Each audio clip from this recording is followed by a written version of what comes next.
You're listening to Moviesucktastic.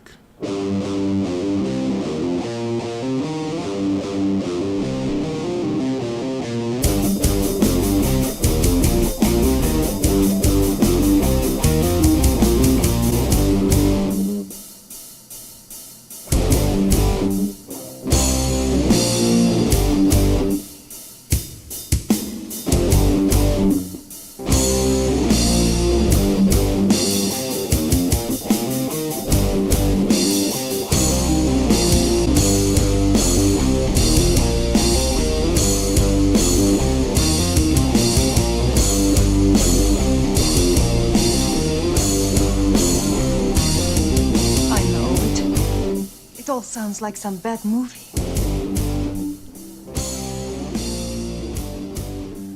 All right, so that camera setting didn't go as I planned.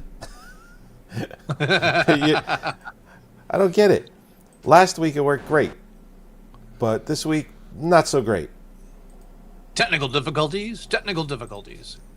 Are we good though? No, we're fine. We're streaming. We're up. I mean, I'm trying to get Scott to see me, but he's seeing the slideshow instead. Because I'm fine with that. I think it has something to do with me not starting the virtual camera in OBS Studio. I got to start that first so that it's nobody cares. Yeah, you're right. You're right. You're right. Sorry, not trying to be mean. No. When you're right, Spike. And you're always right. Anyway, welcome to Moviesucktastic. I'm Scott, that's Joey, and we're still on our Oscar streak reviewing Best Picture nominees with Marty. Whoa. Lost you there. What? Uh-oh. Sorry about that. I think you were trying to say we were reviewing Marty Supreme, but nobody heard it. Yes. Oh, we're reviewing Marty Supreme. Oh, okay. Perfect. This is written and directed by Josh Safdie, who, ironically enough, him and his brother make movies together, but they made their own movies this year. And Ben Safdie wrote and directed the Smashing Machine with Dwayne Johnson, The Rock, and no nominations. I think they got makeup. Did they get makeup on that one? Something like that. It's up for one award. I think it's up for. I think it's up for makeup. Where are you? Yeah, I'm glad they snubbed The Rock on that. Yeah, they did it for makeup. I mean, it's not going to win for makeup, but it got nominated. To even talk about a movie that we're not reviewing, it's probably going to end up going to Frankenstein. So, yeah. But so Ben made the Smashing Machine. Anyway, nobody got nominated. Right. The only nomination it got was makeup, and then Josh Safdie did this film, and just it's up for a whole bunch of awards. As a matter of fact, I should pull that up. We could just talk about that super quick. No, I don't want to review that. Yeah, 9 Oscars. 9 Oscars. 9. Yes, 9 Oscars. So you have obviously Best Picture. You have Best Casting, Best Cinematography,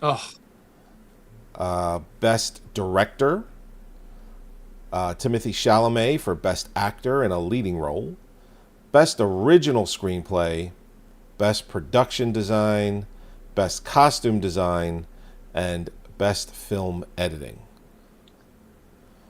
Mm-hmm. I don't know which ones it's going to win here. Not many. I mean, listen, I like the film. That's not why I'm saying not many. It's just because I think the competition for every one of these categories has something better. That's just what I'm... Yeah, I mean, I feel like early in the year it was a front runner for Best Picture until One Battle After Another came out, and that kind of took the wind out of the Marty Supreme campaign sales. And here's the thing, I mean, so Timothée Chalamet is just Oscar film after Oscar film. He either has insane luck, or he actually knows what he's doing when he's picking these scripts and getting together with these directors and screenwriters, because just about every film that he's in gets nominated for Oscars or Best Picture or both.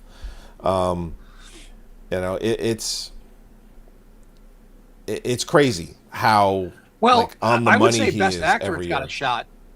You think he's got a shot at Best Actor? Yeah, I would say Best Actor. Yeah, I mean, I'm not a Timothée Chalamet fan. He's dead to me ever since he did Wonka. Oh, you need but, to stop. But when I was watching this one, so weird. The thing, what is it is. It's weird. But what I noticed watching this film is that I was like, this is not Chalamet. This is a different person. He really did a transformation of acting as a different character. I agree. He's rude. He's snide. He just is not a likable person in a lot of ways in this film. Well, I mean, that's your Safdie movie, apparently. Bad skin. I mean, just bad attitude. And then when he's, he thinks he's better than you, but odds, like at table tennis anyway, odds are he probably is better than you. But it's really all he's got going for him. His competition for Best Actor is Leonardo DiCaprio for One Battle After Another, Ethan Hawke for Blue Moon, currently the front runner, Michael B. Jordan for Sinners, no, and Wagner Moura for The Secret Agent, maybe. His real competition is probably going to be Ethan Hawke and Wagner Moura. We'll be reviewing Secret Agent next week. So yes, Secret Agent and One Battle After Another. So, yes. But as much as I liked his performance in this movie, there is just too much buzz about Ethan Hawke for Blue Moon. It's one of those, I can't say gimme because I've seen it before where you're thinking it's a gimme and then somebody else ends up winning. It really is. It all depends on who's voting and what way they're going to vote. So Timothée Chalamet has a real shot, but Ethan Hawke is just, it's the buzz of him is him. I mean, so but yeah, this is it's a period film, takes place in the 50s, even though Josh Safdie decided to use modern music in some spots, which always throws me off. I love a good anachronistic soundtrack. Yeah. Yeah, I mean, clearly he wasn't trying to be, accurate to the time period for music, which is fine. There's plenty of movies that do that. I'm not particularly a fan all the time. The earliest time I remember being obvious to me was around the time that Plunkett and McLean came out. Oh, okay. Oh, yeah. That's right. That or Orlando. I'm not sure which one came out sooner, but that's like the first time I experienced that. I was like, oh, that's interesting. Plunkett and McLean, what was that, 90? 91? Maybe it feels like a later. late 80s, early 90s. Plunkett and McLean was after Train Spotting. It was after Train Spotting. It was probably 90, 93, 94, 95, somewhere in that range. Mm-hmm. I'll look it up. Because I like the anachronistic. I like the anachronistic music in the film. I generally, as far as like the cinematography and the I guess the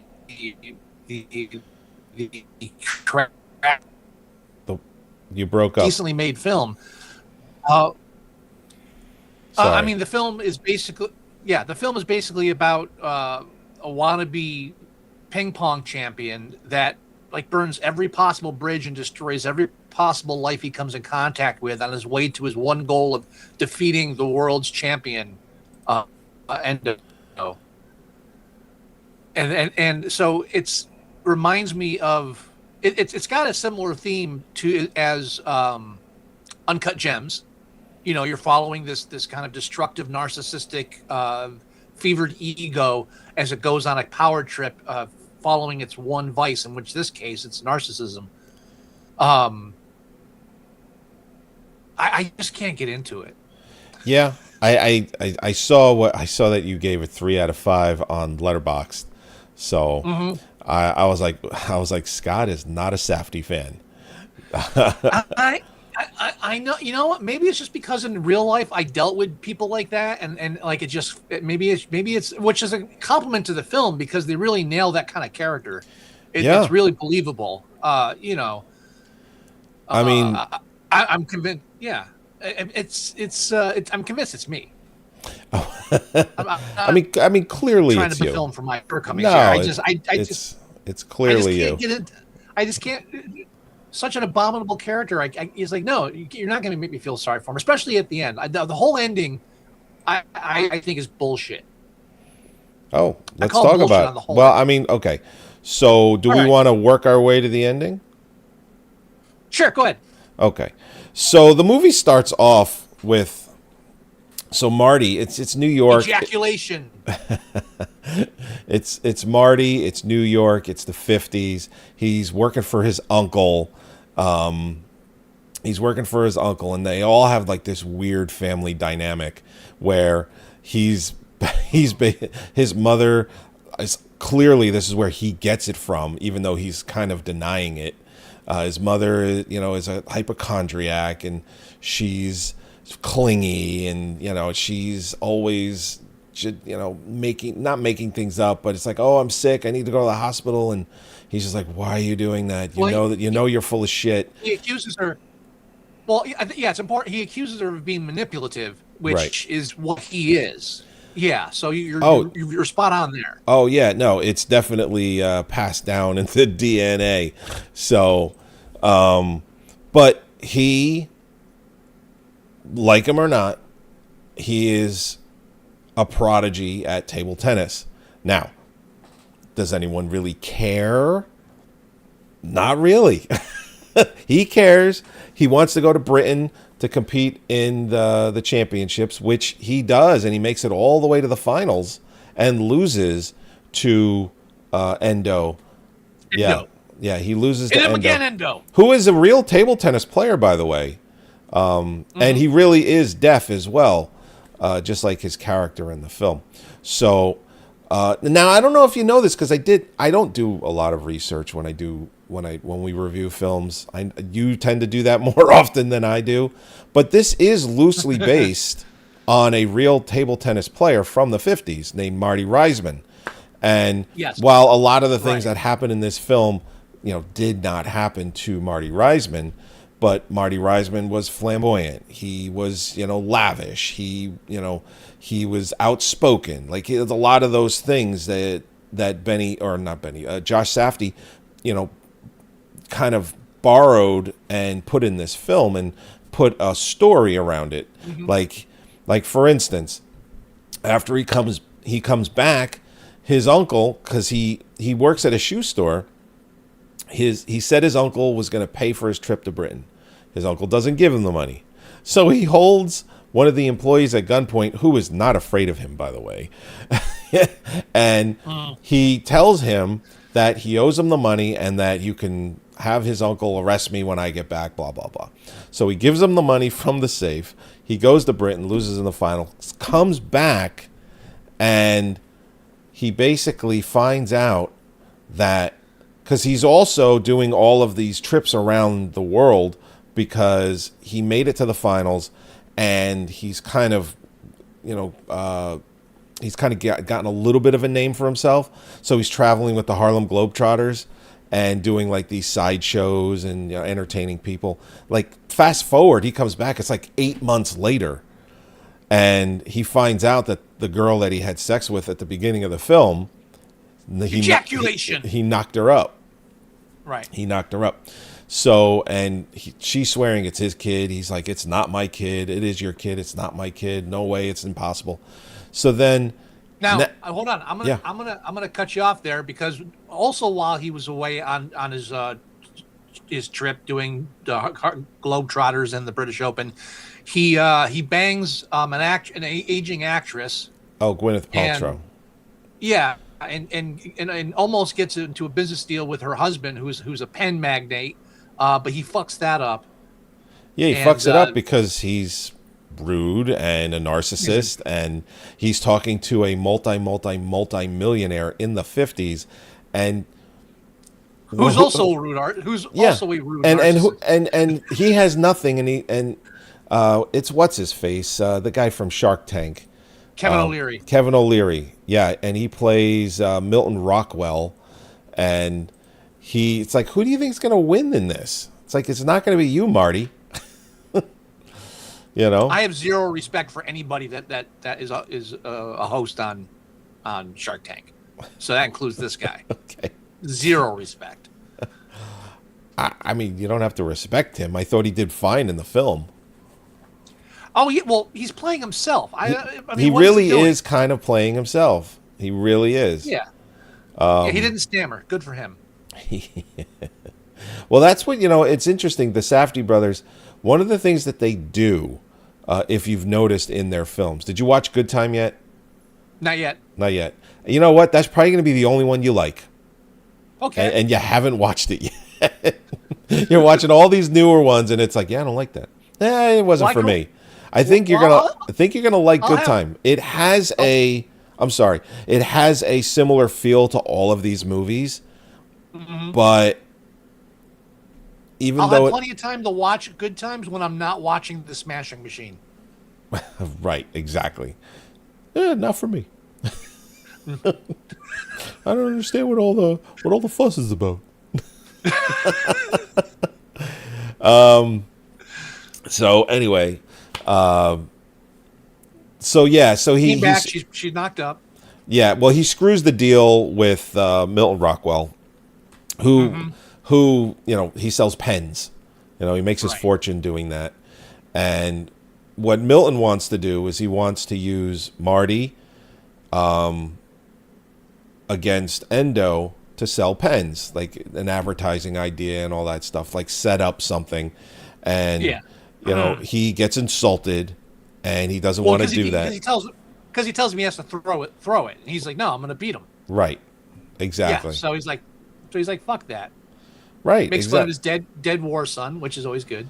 Yeah, smart. Yeah, smart move there, pal. Like, what the fuck are you doing, Marty?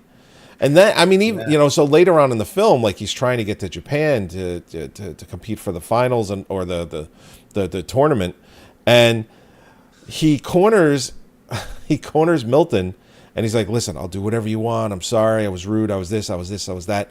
I'll do it." And he goes, "Did you call my office saying that you knew my dead son?" And he's like, "Yes, I did, but I knew it was the only way I could get in touch with you." It's like, what the fuck is wrong with you? You pretended to be his dead son's friend. There's divergence from his character from the Uncut Gems character. Has like this like holier than thou attitude where he doesn't even feel like when he makes transgressions that it's legitimate. Right. Like he doesn't lie unless he thinks he can get something out of it. Right. Exactly. Every time. So in that situation, he's like, I can't lie about that. But he's all fine. Like, yeah, well, let's keep moving. Right. Well, so like when he comes, I appreciate. Go ahead. Sorry. No, I was just saying, I appreciate the complexity of the character in the film. Yeah. Like, when he comes back, like 8 months later, he comes home and he gives his mother a stone that he got from the pyramids. And he said that, our people built that. And the next thing that happens is his uncle is having him arrested for taking the money. And, he insults the cop. He tells him to suck his dick. I mean, like all of these things. And, and he basically, because they're all the same, like all this family, man, this is fucking crazy. He's like, well, what did you pay this cop to fake arrest me? And, of course he doesn't admit to that. But then, when he goes into the room, when everything calms down, they start talking, and he's like, obviously, yeah, he paid him to fake arrest him to, scare him, and so he could stay there and be a manager of a shoe store. So yeah. So it's like during this whole second act, into the third act, he's trying to get money together so he can pay off the fine from staying at the Ritz and charging everything to the right to the association. So he's trying to pay this fine off and get a plane ticket to go to Tokyo so he can be in this tournament. So he's trying to swindle every possible way he can, down to literal damn it, how come I can't think of the Color of Money type swindling? Yeah. They go out to Jersey. Yeah. What happens first before that is, because he gets fake arrested, but then turns into a real thing because he escapes down the fire escape. So the cops are after him. So he goes out to his friend, who is a swindler like him, and they go out to Jersey and they go into a bowling alley and they're playing, table tennis or ping pong, and they start, betting for money. And of course, they do a hustle. Yeah, they do a hustle. And of course, they get caught. But before that happens, they go to this shitty hotel, right? And the front clerk tells them, don't use the bathtub. And what does he do? He uses the bathtub anyway. But Abel Ferrara, who, if anyone doesn't know who Abel Ferrara, he's directed, films. Miss 45. Miss 45. He did Bad Lieutenant. Abel Ferrara is a New Yorker through and through. He's, he's. Yeah, I'm so looking of course at he's some of his playing stuff. King of New York. Yeah. King of New York. I love King of New York with Christopher Walken. So, but anyway, so Abel Ferrara is in the hotel and he has his dog and he loves his dog. So Abel Ferrara gets a room. Marty gets a room. The tub falls through the fucking ceiling onto Abel Ferrara, onto his arm while he's giving the dog a bath. Right? Marty is butt naked and he's like helping him get his arm loose, where the bone has completely come out of his arm. It's completely separated. Mm-hmm. And he gives Marty like $50 so that he could take his dog, to the vet and just watch after him and take him to the vet and all that stuff. Well, after the hustle, after they get caught, they have to escape and they start driving away. They lose the dog, fucking drop a telephone pole, sets, some of the crops on fire in the area because out in the middle of nowhere. As a matter of fact, you find out where it is later because they try to go get the dog because there's reward money. It's in Cranberry, which is only like 15 minutes from where I am right now. Not even 15 minutes, maybe 10. So anyway, but it's true. True to it because it's all farmland. That's all that's over there. Even now, it's mostly farms. Anyhow, so he's like getting in all kinds of fucking trouble. Abel Ferrara, he's looking for his dog, but he's also a fucking crazy person. He has a satchel full of cash, so, Right. So they eventually they go to try to find the dog initially, so they can get reward. Well, first his pregnant girlfriend shows up with a black eye, crying the blues. Right.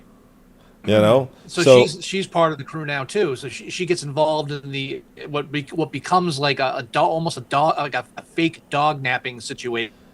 Right. Well, they're trying to get the money for him to go to Japan. Right. Like, that's what he's trying to do. Yeah. All this is for... What? You broke up. You're breaking up a lot tonight. You're up.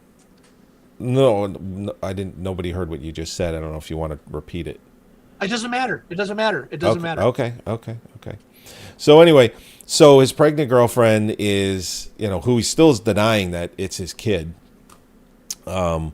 She comes up with this scheme to call him for the reward, says $2,000, which again, think of it. It's the 50s. $2,000 in the 50s is like 10 grand, might as well have been anyway. So the guy, he agrees to it, but, he hangs up, and it kind of evolves into this thing where she calls back again, and, meets him somewhere, like a crowded area, and the fucking things go sideways. Like this guy, she has the guy come out with a dog, and he knows it's not his dog, and instead of just telling the guy, go fuck yourself, that's not my dog, he stabs him. He stabs him, and the, much like in Train Dreams, it's like, is there no accountability here? How is no one being arrested? Shit goes down in Cranberry where shit gets set on fire. It's like no one's going to try and look for this person. It's like nobody cares. Nope. Then, because that deal goes sideways, Marty is still banging the actress, Gwyneth Paltrow, any chance he gets. They end up in the park and almost get arrested. She gave him a necklace, which the cop basically said, oh, it's a nice necklace. She gave him the necklace because every year for 25 years, he gives her one, and it's super expensive. I mean, it's real diamonds. So he could have went to Japan and probably started a whole life with that thing. That's how expensive it is. So what ends up happening is they're in the park, and he's going down on her, and there's a cop shining a light. They get up. They're saying that, no, we were looking for some. And they don't believe them, clearly. So what ends up happening is she gives the jewelry to the cop so that she doesn't get arrested, because she's went into retirement as an actress and now is coming back, and she knows that if this gets back to her husband, it's just bad news. So just like every little thing that, like, he had the money to go to Japan taken away, because of the stupidity of being in the park. So then he goes to the house. He follows her to the house because he talks to her, and they're giving him another necklace. And follows him to the house, confronts Kevin O'Leary's character, Milton Rockwell, and says, I'll do anything. I need to get to Japan. We'll do the idea that you had. So Milton sends him into his office to bring back a ping pong paddle. And it has his logo and branding on it and all that. And also that paddle is accurate as well, because it's the same style of paddle that Endo uses, where one side is foam and the other side is not. Ironically enough, Marty ended up, I believe, starting to use later on, the real Marty Reisman, because he won something like 20-something championships or like that. He was like, a phenom, with that. He was also like the oldest person to ever win a table tennis tournament at 67, something like that. Anyway, so basically, in order to get to Japan, Milton tells him that he's got to pull his pants down, and that he's going to be allowed to spank him in front of everyone, bare ass. And he does it. And he lets him. Yeah, he does it. Oh, I never had our video. Damn it. I'm not paying attention. Our video hasn't been up on the screen the entire time. It is now, though. And we're about to end the fucking show. When it rains, it pours. It's not a big deal. They've been watching the slideshow the whole time. Whatever. Well. So then, yeah. Now we're at the very end of the film. So he goes to Japan. It's a staged ping pong tournament. He's gonna lose 21-14. To sell pens and all that stuff. And the Endo comes out and says, if you act like a pig and you lose, then you have to kiss a pig. And it was just like one last like little thing to like rub his nose. It's like he knows it's staged. They didn't have to do that. And Marty loses anyway. He's team player at this point. He loses and he does what he's supposed to do. And at the last second, right before he has to kiss this pig, he basically just starts saying, everybody, this is staged. This is bullshit. This wasn't real. And I want a real match. The thing is a sham. Yeah, I want a real match right here, right now. And he goes over to Endo and he says, "This guy's selling pens on your back. You know, he's an American. You know, this is Japan. This is your country." And Endo agrees to the match. You know, and the whole thing from earlier in the film is that because they were going to do this way earlier, you know, if he did that and actually won for real, like if it wasn't staged, it would, because when Endo won the championship, he became a hero in his country and, you know, prosperity and like all that things. And to lose would be equally the opposite of that, like very deflating and, you know, they'd look poorly and whatnot. So Endo agrees to the match and it goes back and forth. You know, it's like Marty starts off like really poorly and kind of rallies. And by the end of it, they are tied 20-20. And just like in horseshoes, you have to win by 2 when you're tied. Because you win by 21 unless you're both at 20. And then it's at 20, 2 points. And even though the guy was speaking Japanese, I knew that's what it was because he put his hand up with the number, you know, like 2. And I knew Safdie wasn't going to make us go back and forth, like 20-20, 21-21. Okay, now he's got to win 23-21. I knew he wasn't going to do that, which is smart because that would be fucking stupid and boring. So I was happy that he was able to do that. And, you know, the music that he was choosing for that scene, it really worked. You know, ping pong. It's fucking ping pong. Made ping pong halfway exciting. So if you can achieve that, you know, it's a win in my book. And then Marty, he beats him and he starts crying, you know, because he knew he could. And because he's not going to be in the championships because of his fuck ups all the way there, he knew that he could do it and he's going to miss that opportunity. So, and Milton, he stops him. But he's also crying because he achieved his goal. He beat Endo. That was his goal. Yeah. Yes, he did. Not in a championship setting, but he did it. He knew he could do it, and actually doing it, you know, he proved to himself that, you know, he isn't a fraud when it comes to things like, you know, table tennis. He is as good as he thinks he is. And, you know, but the thing is, it's like, you know, Milton told him, he goes, "Listen, you know, if you win this, you're never going to be happy," or some shit like that.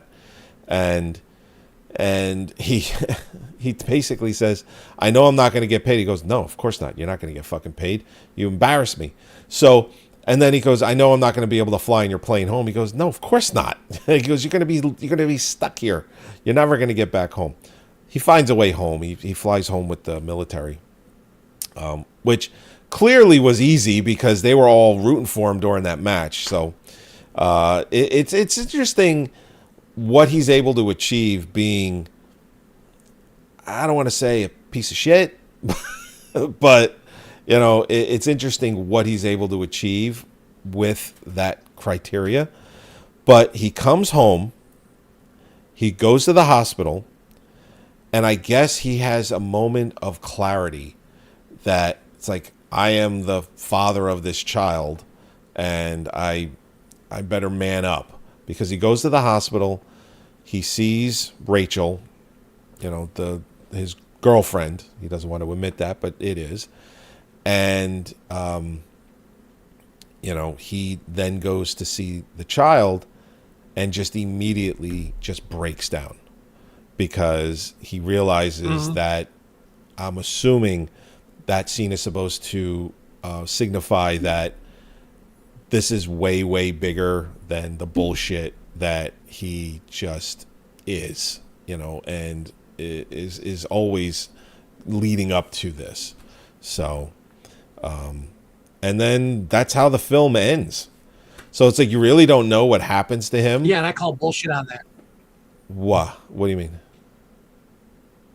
The whole crying at the baby part at the end, I call bullshit on that. I don't think it really actually means what it's supposed to mean. It's meaningless because the whole film, he creates this chain of chaos, swindling, taking advantage of, flat out lying to, or stealing. Anything he has to do complete this goal, right? Right? Correct. Okay, so then when he actually achieves his goal at the end. He achieves it. He does everything that he did, everything that he all the chaos that he caused leading up to that point. He did it to achieve a certain thing, and he achieved it. He so did. After that point, anything he does has no bearing on the situation whatsoever because he's not being asked to give up anything. He's already got it. It's done. He doesn't have. It's almost like the baby's a consolation prize because he already got what he wanted. Now here's something else that you didn't know. It just felt hollow to me. It felt hollow to me. That's all. I mean, I don't know if that was his intended, what it was intending to make you feel, but you don't know what becomes of him. The only thing you can really kind of base. You don't care. Well, I mean, I kind of do. It's like, does he go on to? Does he go on to be, a table tennis superstar like the real Marty Reisman does, or is it just so loosely based that he ends up working at his uncle's shoe store and raises a family with this person, or is he a deadbeat dad? I mean, that's why it ends right there, because you don't know what's going to happen to him. Well, I mean, it's got to end somewhere, Joey. Yeah, well, I understand that, but yeah, I mean, it could have. I mean, Josh Safdie could have had him compete in the tournament and beating him that way, but he didn't. He chose this direction for a reason. Not every film needs an epilogue. Well, I mean, like here's the thing. His whole reason is to get to Japan for the tournament, and it's taken away from him because he's so bad. His reason is to beat Endo. The tournament is just a sidetrack. It's to beat Endo and be the best, be better than the best. That is what the goal is. The tournament is just a sidetrack to get there. And when they take that away from him, it's like that's the only other way he can achieve his goal is by fucking over his meal ticket. And so he does it. So here's the thing. I don't 100% agree with that. Yes, he feels liberated and he feels happy that he was able to beat him. But in a finals setting, the world sees it, not just, a little table tennis match in Japan where he beats him in one game, because in the tournament, it's best of 5. You have to win 3 games, which, I don't know what bearing that has on what I'm saying. Oh, I'm just saying a tournament just shows. Listen, any playoffs is like that. Best of 5, best of 7. One game doesn't truly depict. I mean, it doesn't matter. He beat him. That's the whole point. He wanted to beat him. That was it. Yes, I know. I'm just saying it. The way the film ends, it's yes, he beat him. Big fucking deal. He beat him in front of like a couple hundred people. Well, but it doesn't end there. It ends with the baby, because that's supposed to be the anchor of the story. Yes, of him, right? So that's why we don't go further beyond that, because it's not about his career as ping. I mean, here's the point I wanted to make too. Sure, it's not about his career at ping pong. And I'll be honest, it doesn't matter how good he is at it, whether or not he's actually as good as he says he is. That is a moot point. And I feel like the film could have been a half hour shorter, been a nice 2-hour mark, if they had got rid of all the actual ping pong tournaments, the color of money sequences. I'm serious, like a Big Lebowski, where it's always talking about the tournament, but you never actually get to the tournament, because the tournament, it's not, movie's not about ping pong, it's about an asshole. No, you're not wrong. You're not wrong. I mean, who just happens to play ping pong. I don't know. I think there was enough story about there was enough story happening when he was playing ping pong, like when he was hustling the guys in Jersey, the beginning of the film when he's in the tournament, the end of the movie where he has, where he ends up beating Endo. I think those are all necessary. I think you can trim a little fat, though. I think you could trim a little fat in other areas of the film. Like, does he have to bang Gwyneth Paltrow so many times? That right there is about 15, 20 minutes of the movie. It's like, like you could lose it. You could lose it there. I didn't hate those scenes. I just didn't think they were totally necessary. They were fine. They were fine. But, it is what it is. As far as the character study, whether or not he's good at ping pong is irrelevant. Right. So whether or not he wins at the end, shouldn't be relevant. But in the face of the whole baby crying at the end, I feel like it is, and I feel like it takes away from that ending. That's all I'm saying. Okay. All right. Yeah, but again, I thought the film was well written, well made, well acted, well directed. It's a good film. It just doesn't. It just didn't click with me like it is with other people. I like their style of films. I like the music that they choose. That's why I wasn't too critical of modern music in a period film. They only did it a couple of times. It's not like A Knight's Tale where it's like throughout the entire fucking movie. It's like that's a likable movie, but I'm not one for modern music in period films. Like Bridgerton, like that show that Merida watches. They use string instruments. They do modern songs with string instruments to make it sound like it's from the time. And I'm just like, I call bullshit. It annoys me. Where it's like I'm hearing Nirvana, Smells Like Teen Spirit on a violin. I don't fucking care. Sorry. Whatever. Anyhow. So yeah, two specific parts of the film that I actually enjoyed a lot because they really felt kind of Coen Brothers to me was the part near the end you mentioned with Kevin O'Leary when he says, "Listen, I've been around. I was born in 1601. I'm a vampire." Right. I've been around for a while. I've seen plenty of Martys. I like that part because it just knocks you back a bit. So what the fuck just happened? And Marty doesn't even blink. So I was like, it's great. That and the honey story. Oh, yeah. Partly because it's a true story. Oh, I didn't know that. That's interesting. That character is based on an actual ping pong tournament player who was in Auschwitz and everything, and that's an actual story in his biography. Oh wow! So that whole scene where like he smothers his body and that's a true story. Wow. Well, the Safdie brothers, they are very, very. They're Jewish, so a lot of their like film, New York, like it's very influential to them. I got that feeling. Yeah, it's very influential to them. So it was interesting to see it. But I did like how, like, when Kevin O'Leary's character first walks up and says, "Hey, yeah, my son died liberating you." My first response was, "Go fuck yourself." But I liked Marty's response, which was, "Yeah, tell the story." Because I was like, "You want to talk about? Your son suffered for them. Listen to a story." And it's like, who fucking suffered? Shut up. I like that part too. It was what I thought was so the Safdie brothers, they also get like different people. Like, did you notice David Mamet was in this? No, I don't know what he looks like because he's a dick. Oh, he was then you'll know what he looks like when I tell you that he was the production director for Gwyneth Paltrow's play, where the door was locked and she's like, "Oh my God, the door's locked." The older guy that comes over, he goes, "That's what rehearsals are for." That's Mamet. Yeah. As soon as he came out on the and he was, I knew immediately was Mamet because I know his voice, and I'm like, fuck, they got fucking Mamet to be in this. I'm like, okay. And then Abel Ferrara, fucking Penn Jillette is in this. I missed Penn Jillette. Where was he? He's the guy that had the dog. That's Penn Jillette, the guy with the shotgun. That was Penn? That was Penn. Holy shit, I did not recognize him. He grew out the facial hair, like it was unkempt, and he wasn't wearing glasses at all.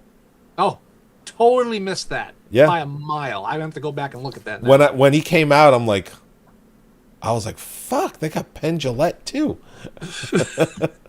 And the thing is, Well, I mean, that how whole busy's side Penn? story. Come on. Well, yeah. But that whole side story is the dog, the car hits the telephone pole when they're doing the hustle in Cranberry, right? The car hits the telephone pole and the dog falls out and starts running away from, from all the fire and everything. You kind of already covered it. I mean, I don't. No. I'm just saying the whole side. The thing is, they end up going to Penn Jillette's house to see the dog, and he goes inside the house, and Marty is like, "This is the dog," and Penn Jillette confronts him, gets the shotgun, and says, "If anyone comes back here, if you come looking through my window, I'm going to shoot your face." Well, Abel Ferrara's character, that whole part with the hustle there, they go to Penn Jillette's house, and Abel Ferrara, his character is like, that is definitely my dog. But here's the thing: the dog doesn't have a collar. He loses the collar. Nobody actually knows for 100% certainty that is his dog, or that Penn Jillette's character is like, at any point he could be like, this is my dog. I've had this dog since a puppy. I got him, whatever. But no, nobody says shit. It's just like, if you come on my property, I'm going to fucking shoot you. It's like nobody. And then they go back, and instead of a civil conversation, they just start shooting at each other, and everyone dies except for Marty and the girlfriend, who ends up taking. She ends up getting shot, right? Yep. Yeah. Yep. So they have to rush her. Yeah, they have to rush her to the hospital, and because Marty is an asshole, he doesn't even stick around. He just hops on his flight to Japan for the staged table tennis match against Endo. So it's just like, and here's the thing, when she fakes being beaten up by her husband to go be with Marty, when she fakes that, he finds out, he tells her to go home. She goes home, and before that, Marty goes to his house and hits him right in the face with a table tennis trophy. And the way they leave that scene, I'm like, that dude's gonna fucking die. Because, everything just keeps snowballing for him. And it's all of his own making. It's all of his own doing. And I'm like, yeah, he just killed that fucking guy. And then, of course, later on, you find out that he's not dead. And, he gets pissed off. I mean, and how can you fucking blame him?